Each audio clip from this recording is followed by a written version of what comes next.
എനിക്ക് മനസ്സിന് ഒരു സമാധാനവും ഇല്ല. വല്ല സംശയം തോന്നിയാൽ അയാൾ എന്നെ കശാപ്പ് ചെയ്യും. സംശയം തോന്നാതിരിക്കാനല്ലടാ വേഷം മാറിയിരിക്കുന്നത്. വേഷം മാറിയപ്പോഴൊക്കെയാ തല്ലും കിട്ടിയിട്ടുള്ളത്. പിന്നെന്താ കുഴപ്പം? തല്ല് കിട്ടി പരിചയമുണ്ടല്ലോ. എടാ, ഇനി അഥവാ നീ മരിച്ചു പോയാലും നീ പേടിക്കേണ്ട വിജയ. ഈ കേസ് ഞാൻ കണ്ടുപിടിച്ചോളാം. ദാസ, അറം പറ്റും. അറം പറ്റില്ല വിജയ. എടാ, 2 തുള്ളി രക്തം, 2 തുള്ളി, അത് AB പോസിറ്റീവ് ആണെങ്കിൽ നമ്മുടെ ഈ അന്വേഷണം പരിപൂർണ്ണ ജയം. അപ്പൊ ഞാനവിടെ വേലക്കാരനായി ചെന്നിട്ട് അയാളുടെ ഇവിടെ വിജയ് എത്ര പ്രാവശ്യം നിനക്ക് ഞാൻ പറഞ്ഞു തരണം? ഇതാ, ഇത് കണ്ടോ? ഇത് സൂചി കണ്ടല്ലോ. ഇത് അയാളുടെ കയ്യിലോ കാലിലോ കുത്തി കയറ്റണം. എന്നിട്ട് ഇത് കണ്ടോ, ഇത് പുറമോട്ട് വലിക്കണം. അപ്പൊ ബ്ലഡ് കിട്ടും. അത്ര തന്നെ. അപ്പൊ ഈ കുപ്പിയിൽ എന്തോ പറഞ്ഞല്ലോ, ഒറ്റ കുത്തു വെച്ചാണ്ടല്ലോ. ഇവിടെ ഇത് ക്ലോറോഫോം. ഇത് പഞ്ഞിയിലെ 1-2 തുള്ളി ഇറ്റിച്ചിട്ട് വേണം ആ ഭീകരന്റെ മൂക്കിൽ വെച്ച് അമർത്താൻ. അപ്പൊ അയാൾ ബോധം കിടും. എന്നിട്ട് വേണം ബ്ലഡ് എടുക്കാൻ. അത്രേ ഉള്ളൂ. അപ്പൊ ക്ലോറോഫോം മൂക്കിൽ വെച്ചോട്ടെ എന്ന് ചോദിച്ചാൽ അയാൾ സമ്മതിക്കും അല്ലേ? അയാൾ ഉറങ്ങുമ്പോ വേണം ഇത് മൂക്കിക്കൊണ്ട് വെക്കാൻ. അത് ശരി. അപ്പൊ ഞാനവിടെ ആദ്യം വേലക്കാരനായി ചെന്നിട്ട് പിന്നെ മനസ്സിലായി. അതെ,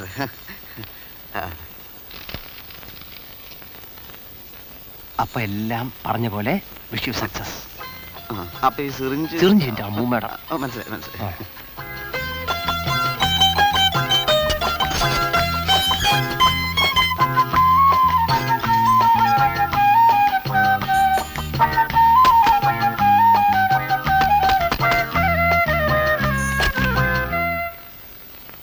ആരാ? ഞാൻ എന്ത് വേണം? നന്നായി ജോലി ചെയ്യാൻ അറിയാവുന്ന എനിക്ക് സാർ ഒരു ജോലി തരണം. ഇവിടെ ജോലിയൊന്നുമില്ല. ചോറും കറിയും തെക്കൻ സ്റ്റൈൽ, വടക്കൻ സ്റ്റൈൽ, മധ്യകേരളം സ്റ്റൈൽ എല്ലാം നന്നായി ചെയ്യും സാർ. ഇവിടെ പാരം വേണ്ട. കൂലി തന്നില്ലെങ്കിലും പ്രശ്നമല്ല സാർ. ഓടാവുന്നു. ഭക്ഷണവും വേണ്ട സാർ.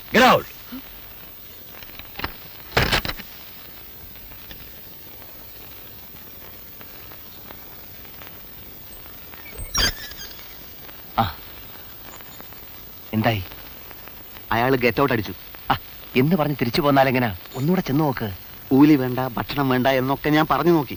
ഇനിയും ചെന്നാൽ അയാൾ ഇടിക്കും. ഇതൊന്നും നടക്കുന്ന കാര്യമല്ല ദാസ. ആ സർക്കിൾ ഇൻസ്പെക്ടർ പറഞ്ഞതുപോലെ അയാളെ എത്രയും പെട്ടെന്ന് അറസ്റ്റ് ചെയ്യാം. അപ്പൊ നമുക്ക് ഇഷ്ടം പോലെ ചോര എടുക്കാലോ. അയാളെ അറസ്റ്റ് ചെയ്യാൻ നമുക്ക് തെളിവുകൾ എവിടെ? എന്നാൽ ഇനി നീ താടി ഒട്ടിച്ച് ചെല്ല്. താടി ഒട്ടിച്ചാലൊന്നും എനിക്ക് വേലക്കാരന്റെ ലുക്ക് കിട്ടില്ലടാ. ഈ ചുറ്റുപാടി തന്നെ മറ്റേതെങ്കിലും വീട്ടിൽ കയറിയാലും മതി. അതുകൊണ്ടെന്താ കാര്യം? എപ്പോഴും നമുക്ക് അയാളെ വാച്ച് ചെയ്യാൻ പറ്റും. അയാളുടെ നീക്കങ്ങളും നമുക്ക് കാണാം. രാത്രി വന്ന് രക്തം കൊടുക്കാം. ആ വീട്ടിൽ ചെന്ന് നോക്ക്. വേണം. നമുക്ക് മെഡല് വാങ്ങണ്ടേ, പേരെടുക്കണ്ടേ, ഉയർന്നുയർന്ന് വലിയ ഉദ്യോഗസ്ഥന്മാരാകണ്ടേ, ജോലിയില്ലാതെ തെണ്ടി നടന്നപ്പോ കണ്ടിരുന്ന സ്വപ്നങ്ങളൊക്കെ യാഥാർത്ഥ്യമാക്കണ്ടേ? വേണം. വലിയ വീട്, കാർ, AC, ഫ്രിഡ്ജ്. അതാ പറഞ്ഞ മോച്ചല്ലേ. ആ വീട്ടിലോട്ട് കയറിച്ചല്ലേ. ചെല്ലേ.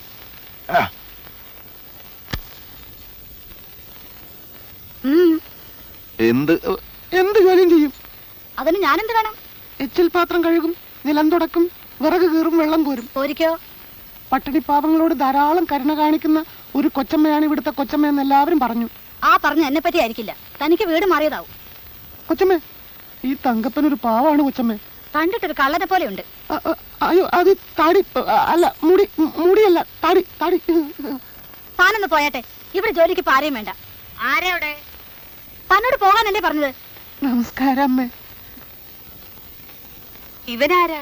ഞാനൊരു വേലക്കാരനായിട്ട് വന്നതാണമ്മേ. വേലക്കാരനായിട്ടോ? അപ്പൊ ശരിക്കുള്ള വേലക്കാരനല്ലേ നീ? എന്നാ അടുക്കള ഭാഗത്തേക്ക് വാ. ഏയ്, ഇതിലല്ല, അപ്പുറത്തോട് വാ. ഊരും പേരും അറിയാത്തന്നെ വീട്ടിൽ കയറ്റരുത്. അത് പറയാ നീ ആരാ? എടാ, വായ നോക്കിയിരിക്കാതെ അപ്പുറത്തോട് വാടാ. നന്ദി അമ്മേ, നന്ദി. അങ്ങനെ വരട്ടെ. എനിക്ക് വീട്ടിൽ വല്ല അധികാരമുണ്ടെന്ന് ഇന്ന് അറിയണം. അതിന് അവൻ പറഞ്ഞില്ല. നിനക്ക് ഈ വീട്ടിൽ അധികാരമില്ല, വിധികാരമില്ല. അപ്പുറത്തോട്ട് വാടാ.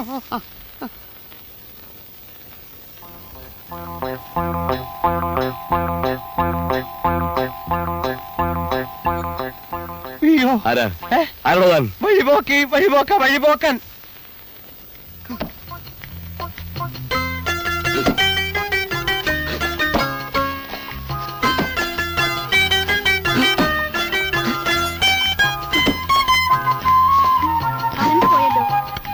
സമയം മാറിയത് ഓർത്തില്ല.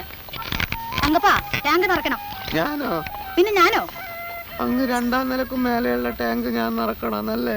സംസാരിച്ചെത്താൻ നേരമില്ല. പൈപ്പിൽ ഒരു തുള്ളി വെള്ളമില്ല, വേഗം വേണം.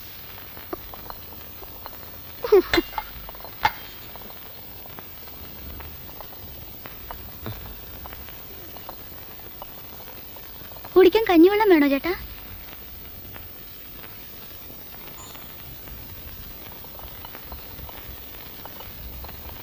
എടാ, കുത്തിരുന്ന് ശമ്പളം വാങ്ങാന്നാണോ നിന്റെ വിചാരം?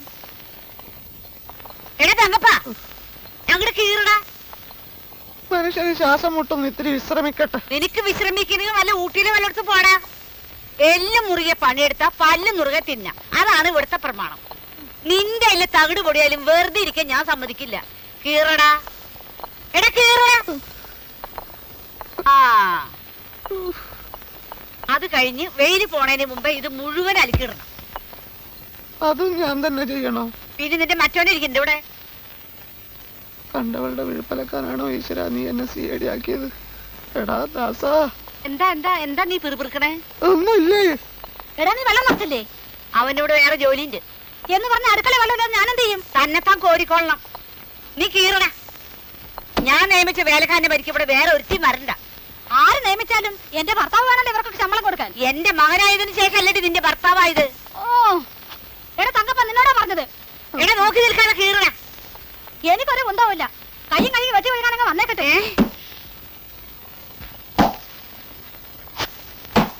ഞാൻ പറയുന്നത് മാത്രം അനുസരിച്ചാ മതി. ടാങ്കിൽ വെള്ളം നിറയ്ക്കാൻ അധികം താമസിക്കണ്ട. കീറിക്കോ കീറിക്കോ.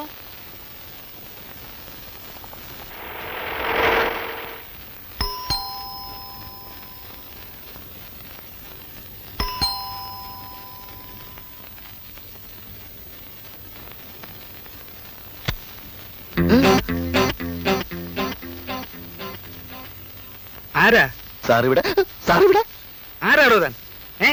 ഞാൻ ആരാ? അവനിവിടുത്തെ പുതിയ വേലക്കാരനാ, തങ്കപ്പൻ.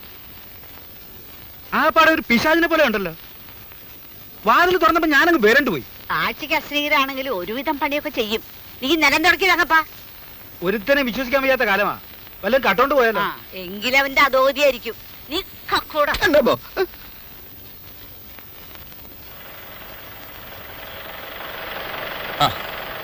എവിടുന്ന ഈ വഴിക്ക്? മോനെ ഡേക്കറിന്ന് കൊണ്ടുവരാൻ പോയതാ.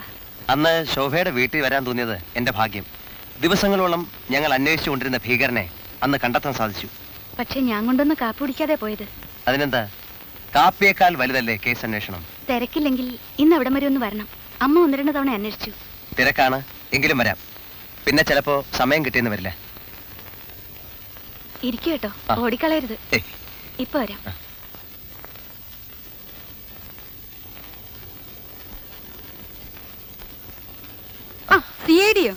CID നാട്ടിൽ തന്നെ ഉണ്ടായിരുന്നോ? ഉണ്ടായിരുന്നു.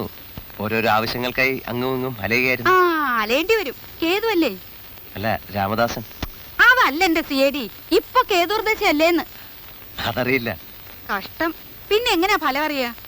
ഫലത്തില് ദോഷങ്ങൾ ഉണ്ടെങ്കിൽ നമ്മൾ പ്രതിവിധി ചെയ്യണ്ടേ? ആയില്യക്കാരനിപ്പോ കേതുവായിരിക്കും. മോശം കാല, അലച്ചില് കൂടും. യാതൊന്നും ഒന്നും നോക്കിക്കാറില്ല അല്ലേ? ഇല്ല.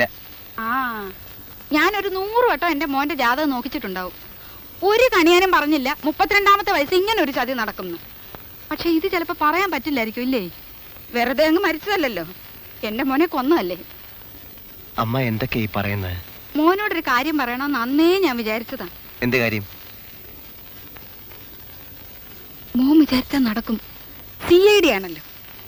സൂര്യ വെളിച്ചം പോലെ കത്തിക്കൊണ്ടിരുന്ന നിലവിളക്ക പെട്ടെന്ന് അങ്ങ് അണഞ്ഞുപോയി. ഇപ്പതാ നാഥനില്ലാത്ത കുടുംബവും ആയി. ഞാൻ എന്ത് ചെയ്യണമെന്ന് അമ്മ പറഞ്ഞില്ല. എന്റെ മോനെ കൊന്നതാരാണെന്ന് ഒന്ന് കണ്ടുപിടിച്ചു തരണം. വേറൊന്നിനുമല്ല, എന്തിനാ ഈ മഹാഭാവം ചെയ്തതെന്ന് ചോദിക്കാം. അല്ലാതെ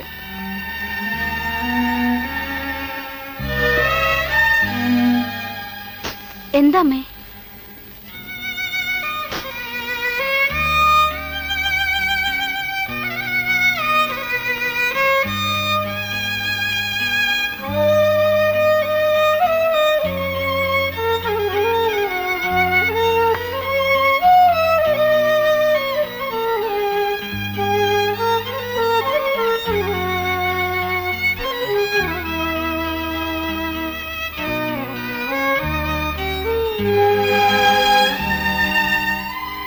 ഞാൻ വെറുമൊരു അപരിചിതനാണ്.